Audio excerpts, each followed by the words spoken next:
Hi guys, Chris here from Cowboy Rugby. I'm going to be taking a look at the All Blacks against Argentina, first test from the Rugby Championship.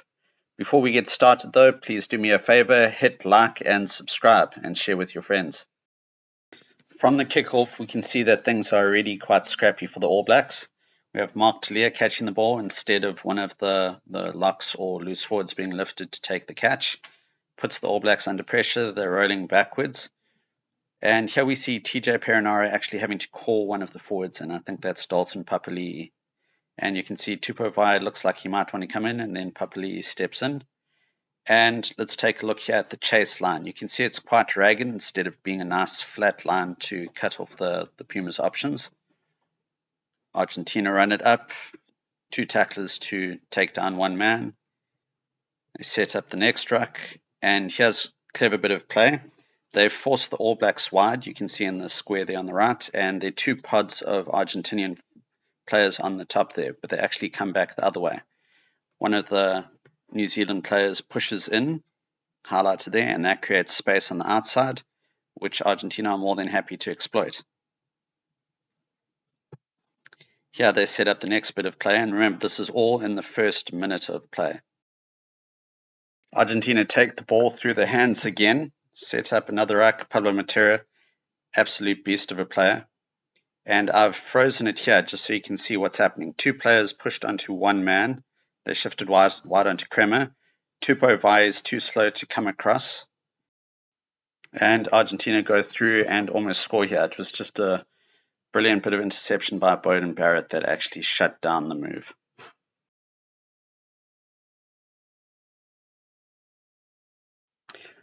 From this lineout, we can see the All Blacks take the ball up quite nicely. They're mauling well, still early in the game, but they're establishing a good platform there, taking Argentina on physically. They try and go down the blind side, but Argentina's defense was rock solid on the day. They're really wide awake, and they just shut down the move. Now we can see Perenara. First option is to go for the kick, and it's not a contestable one. If we look here, I think that's Severis. He's going to be coming down while the Pumas player is going up, so there's no contest. This next passage of play I've sped up for you. What I wanted you to see here is Argentina's answer to kick tennis. Usually we see the ball going back and forth, and what do Argentina do here? Shape for the kick and then just run it back fantastically well. If we take a look at the groups highlighted here, the bottom rectangle, you can see there are quite a few New Zealand players, I think about 5 or 6 All Blacks there. Then there are 3 taking on a pod of about 4 All Black defenders, and you can see number 10 and number 15 are shifting around to join that group of 6 on the top there. Argentina didn't pop it out the back though. They took the ball up into contact through Matera. Unfortunately, he lost it here, and quick thinking by the All Blacks, they tried to shift the ball wide. Anton Leonard-Brown gets absolutely smoked by Marcus Kremer, and the soccer skills of the Argentinians come into play. So this could have been quite bad for the All Blacks, but fantastic scramble defense. See quite a few players rushing back, and they managed to win the turnover. In this next clip, we have a really great lineout by the All Blacks. Nice to see that, given their struggles with the lineout against England. You can see a short ball there to Ardie Savea. He gets way over the gain line, and then possession is just kicked away. I don't know why that was happening. We look at the chase line again. Once again, very, very ragged. Just gives Argentina options if they get the opportunity to counter there. There's a good contest in the air from Mark Talia. So that was a much better kick, but ultimately it's possession turned over back to Argentina after only one phase. So in this graphic, we can see Argentina have the option of popping the ball out the back to Kremer and then swinging it along. There was space on the top, but they decided to bash it up, and due to an earlier infringement on Savea, possession gets turned over. Here we can see a line out. This one doesn't function quite as well. It seems to me that the All Blacks are still having a few teething problems with new players having come in. After all, they have switched out quite a few of their locks due to retirement of Whitelock and Retallick, and obviously injuries to Tupolota and Barrett. So it's a bit of a teething problem for them at the moment. Here's another line out. The All Blacks set the maul, start to drive it up. Everything's looking good, and the maul's splintered. Some of the All Blacks are still playing downfield, and meanwhile, behind them, Argentina have turned over possession. Here we've had another good line out. The All Blacks set the maul, and the referee says that Argentina can come up. Was quite controversial. He then blew them for offsides after telling them they could come forward. I know there were quite a few Argentinian fans on social media who weren't too happy about that. Here we again off the kickoff, we see there are no locks or loose forwards going up. Mark Talia takes the ball and again driven backwards in the tackle. I know New Zealand are a better team than this. They actually made things quite difficult for themselves in this game. Here's another case in point. If we stop the video there, we can see TJ Perinara has taken about 4 or 5 steps, and that gave the Argentinians time to charge down the kick.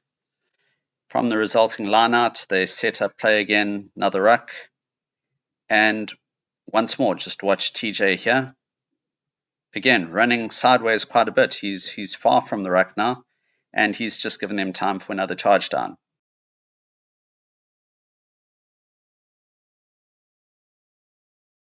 This was a best line out by the All Blacks. Quick ball off the top. Not the best pass to McKenzie, but he takes it well off his knees. And here's a big difference between New Zealand and Argentina. This kick by Argentina is very contestable. The man gets down, pressure on Barrett when he takes the ball.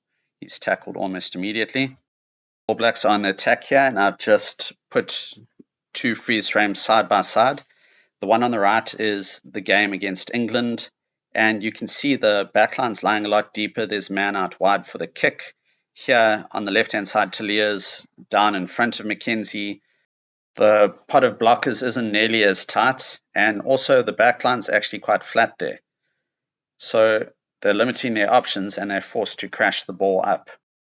We can see New Zealand's structure is a little bit different to normal. Usually they have 3 men up really close and tight there, and they pop the ball out to McKenzie at the back. You can see one was out of position, which gives Argentina a bit of time to come through.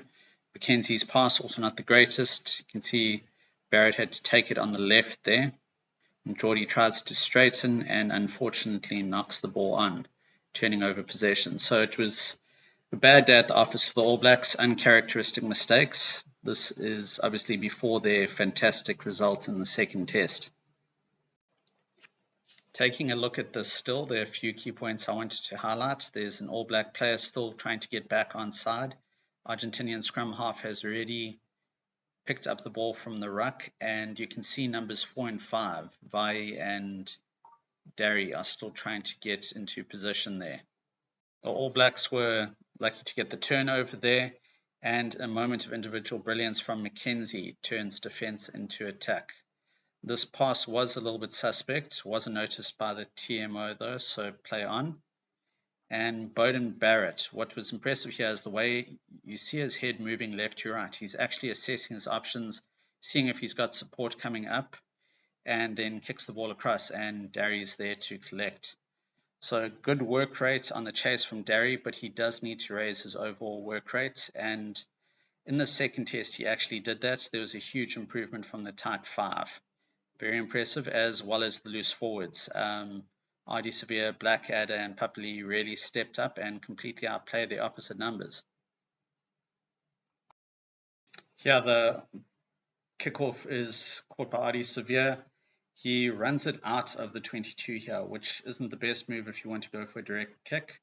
So the All Blacks tidy up, swing it to a pod who then sets the next ruck inside. Now TJ's learned from his 2 charge downs, and he takes the kick, but as we can see, the ball doesn't travel out, and you can see a ragged chase line again, giving the fullback time to just dart off. Fantastic step, and away he goes. Now Anton Leonard-Brown's caught in no man's land a bit there, makes a good tackle, but there is space on the outside. All Blacks are having to try and wrap around, and Argentina has time and space to put the kick through. It's well collected though. And we can see there a bad pass, a long pass, went out from McKenzie, which forces a player onto his knees. I think it might have been, yes, Cody Taylor. That really puts the All Blacks under pressure. They shouldn't have been trying to run the ball from here. That should have been hoofed down. So a big problem for them was their exits, but they did improve that in the second test. Now, looking at this bit of play, we've got a player there who's going to get way over the gain line. I think it was Jordie Barrett, but the ball went inside to somebody running off Perinara's shoulder. Why? It didn't have to be played like that. That ball should have gone out to the man. It looks like they had set the move and they played to a prearranged move just because it was there. Now we can see a bit of unstructured play. Anton Leonard-Brown tidies that up fantastically, but the All Blacks were lucky to get away with that. They actually put themselves under pressure there by not playing heads-up rugby. They went, just because the move was called you, they decided, okay, we have to play that move. And they should have popped the ball out to the man who was in open space, Jordie Barrett, and he would have got way over the gain line.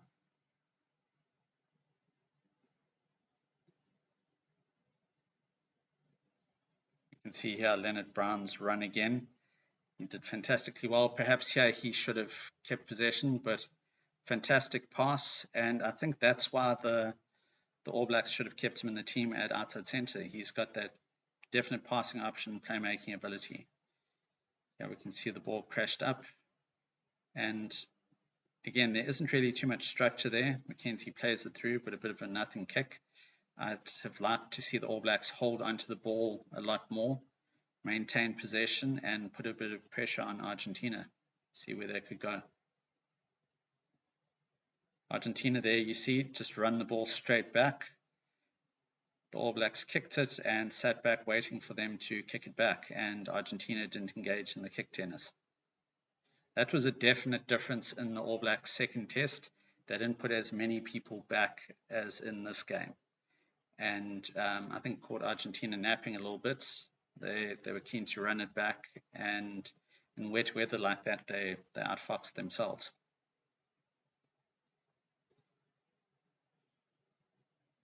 Yeah, the Argentinians are setting up a maul and fumble it, but Matera cleans up nicely. He had a fantastic first test, wasn't really allowed to shine, and the All Blacks got a good turnover here. So Papali is getting a few effective turnovers, but the All Blacks need him to get more of them. He really needs to be less of a 6-7 hybrid and just more of a straight 7. Here the All Blacks have a line out. You can see they've set up for a bit of a move there, but the ball's actually crashed forward. And here they seem to lose their shape a bit. It's not the composed All Blacks that we usually see.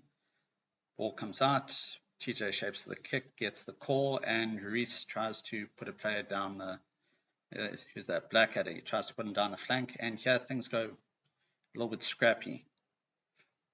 The ball gets stripped away from the All Blacks, and Argentina quickly counter-attack. They swing the ball wide, and they're going to set up a try here. Just catches the All Blacks unawares, and it was needless. This came about from their own mistake. Like I said, it's not the All Blacks we're used to seeing, and they worked really hard on it and rectified it in the second test. But you can see how a lot of little mistakes add up, and they just take away momentum. Here from the kickoff, nice chase up. New Zealand seemed to get their tails up here, putting a bit of pressure on Argentina, and it wasn't all doom and gloom. There were some good hits going in, just too many little things adding up to take away their momentum. Here they force Argentina to kick. It's a bit of a wobbly one. It's received at the back. Swung out to Bowden, and he puts in a fantastic kick. That was almost a 50-22 there. Just summed things up, spotted the space, and put the kick in, and put Argentina under a lot of pressure. Argentina took a quick line out there, caught the All Blacks snapping. Like I said, not the usual standards, but Argentina really were playing 7-style rugby and just keen to have a go. This I highlighted because the pass could have gone out to a man to the side or possibly kicked into space, tried to get around the outside there, but the ball was crashed up and pick and go from Reese. This is possibly one of the reasons why he was dropped for the second test, and things went a bit scrappy again. Balls crashed up. The All Blacks seemed to revert to one-off runners, and Matera went for the steal. You can see him there getting cleared out. Here you see the steal again. And I actually don't think there was too much wrong with that, but it was ruled a penalty. You can see Kantapomi also didn't agree. And the All Blacks were lucky to get away with that after a passage of scrappy play. Here's another kickoff. You can see Talia's receiving the ball again, gets into trouble, throws the pass out, pass thrown out again, and Argentina get over the ball. So I don't know how many times now that's Talia taking the ball up, and it just was a big mistake, and they really put themselves under pressure with their exits. And compare that to Argentina, they're setting up here. Good hit by the All Blacks. Ball goes back, so it's just one phase and the ball is out. Argentina put the ball out quite far as well, just to prevent the All Blacks taking quick lineouts. And I think that's a big lesson that the All Black coaching staff took away from this first test. Yeah, they set up for an attack. Short ball, again, not the creativity that they displayed against England. They were getting over the gain line. You can see an offload there off the floor, just trying to speed things up. Here, their decision making lets them down again. Barrett calling for the ball on the blind side when he's confronted by 2 or 3 defenders. Possibly just to set up for the next move. You can see Argentina have a very flat and slightly curving in defense there. The All Blacks have 2 pods set up. Front pod could pop to Mackenzie, pops to the next pod, who pop to the 2 players at the back looping around, and then there'd be space for the men on the outside. Instead, they try to crash it up. The first receiver couldn't get the hands out, but you can see what they're trying to do. Earlier 2 pod set up, there was a man posted out on the wing. You can still see him up there in the wider angle. Here they were setting up for another play, again, slightly tighter 3-pod system. But again, the ball doesn't come out the back to Mackenzie, so I don't know if that's deliberate or not. To me, it just appeared that the forwards were a little bit slow with their hands in this game. Okay, we can see that the back line moving a bit better and getting some space around the outside, but that ball should have been held by Barrett. And here's the try for Anton Leonard-Brown. You can see there are 2 options there. The 2 centers are highlighted at the moment, and the striped arrows show the passing options. Now, you have an option to Anton Leonard-Brown, and if Geordie had run up and drawn the man, there could have been a pass out the back to Bowden.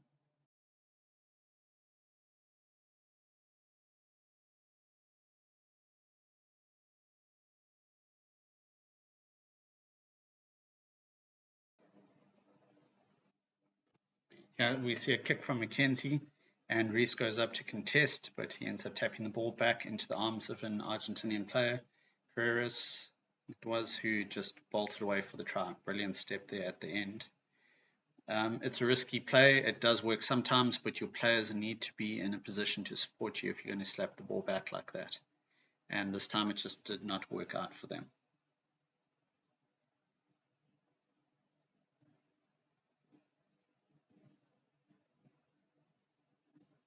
Here we can see the All Blacks playing down to the blind. Hardy's working hard there to get through the tackles. And they set up a play out the back, playing it wide from Mackenzie to Barrett.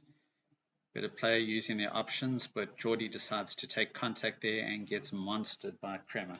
A little feature here is Severis and TJ Perinara getting each other's way, and this just highlighted for me the issues the All Blacks were having on the day. Nothing seemed to go right for them, and they didn't have the usual machine-like fluidity. Now we see a cross kick by Mackenzie, great awareness, plays it out to Reese, they'll switch there and he takes it up again. So there were some good moments. Mackenzie's awareness is great, and I like this from Darry. Sizes up the situation really nicely and then takes the ball up. Here we can see the option again, pod of 3, 2 players can loop around the side. The All Blacks didn't end up using that option though, and I think it gave Argentina a bit of time to shift across, as you'll see here. They just drift across and put the pressure on. This was a fantastic bit of creative line-out play from Argentina. just popped to the first man at the front and he barged over. So it's something I think teams are going to have to watch out for going forward, because there's no time to set the maul. It's just a turn and rumble. You don't have your maul defense in place, and over they went for the try. Let's watch it again. And there, he's got almost no opposition. Didn't have too much work to do for such a big man, and he's over. From the kickoff, you can see the All Blacks put a lot of pressure on Argentina, causing them to fumble, and this disrupted their exit from the 22.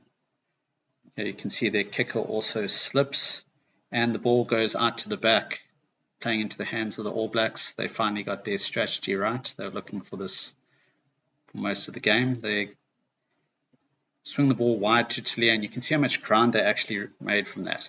Now setting up this ruck and having their player actually come off instead of Argentina running it back allowed them to set up their shape. You can see they take it up here, and look at the pod they've got there.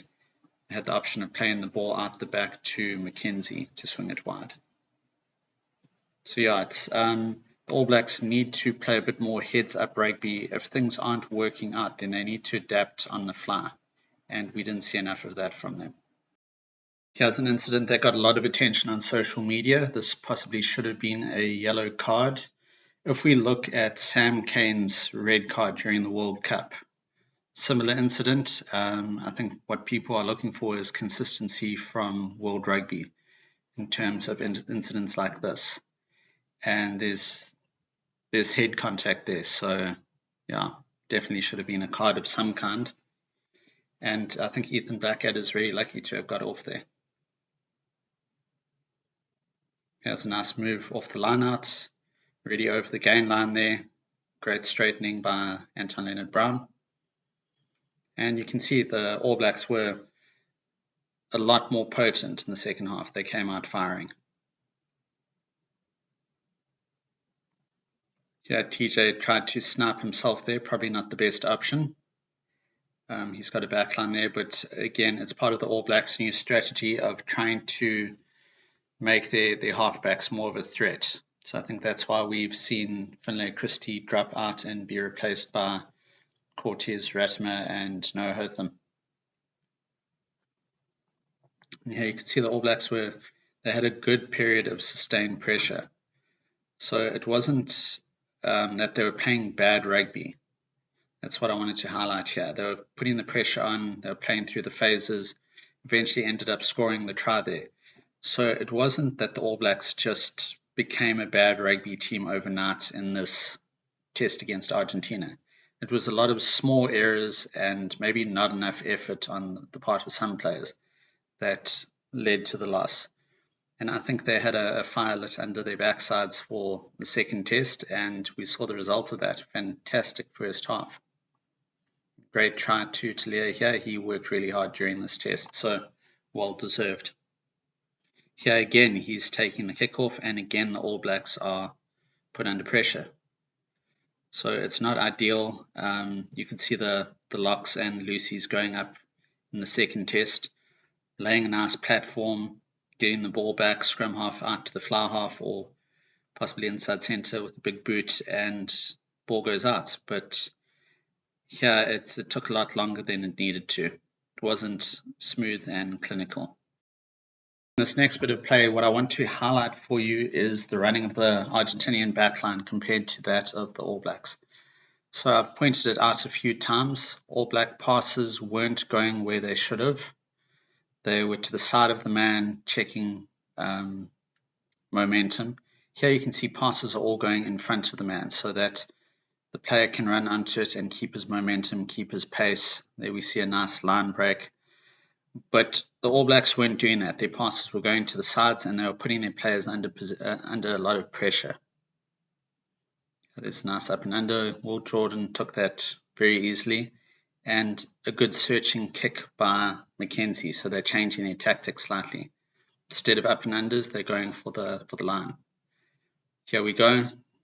Again, it's almost identical to the first and finds good touch again. I think this is the moment that killed every All Black fan. Great steal there from Ethan Blackadder. Artie Spear throws a terrible pass, just wild. And McKenzie throws an even wilder one. And we know that Argentina got a scrum from this and Creevy ended up scoring. Just was not their night. A lot of small mistakes. Thanks for watching the video, guys. Let me know what you thought in the comments, and please hit that subscribe button and share this video out.